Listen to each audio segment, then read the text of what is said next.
Liam, you knew this evening was going to be difficult. You said you needed a perfect night. How would you describe this evening? Yeah, tough night. A really tough night. We knew it was a tough ask, and then to start the game in the manner that we did.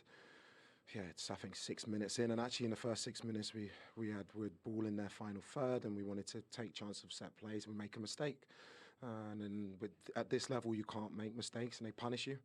And then you get back into the game again. We have set plays, and we get the ball in their box, and Barcola hits one from 25 yards in the top corner.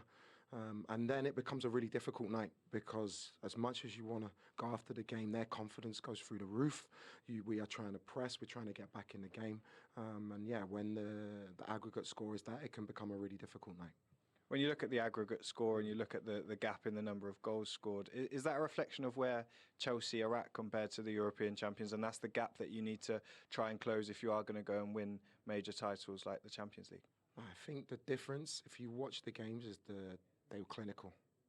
Their goals, the third goal from Mayulu, ball breaks outside the box, he hits in the top corner. And we had, I don't know the stats, I haven't looked at the stats yet. We had a lot of shots in both games. They didn't make mistakes, and we did. But overall, this is a really, really tough one to take. I want to thank the fans because they saw how hard the lads were working in a really difficult moment. And we really want to make sure that we don't go through many more nights at all like this.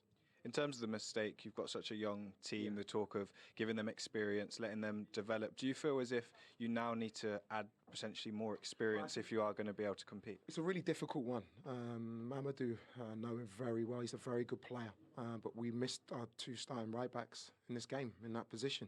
Malo was really, really ill. Obviously, we lost Reece in the last game. So, look, there are times when you have to put players in and you have to trust them. And, yeah, for me, it's a real shame because it really took the wind out of our sails when we wanted to get the first goal.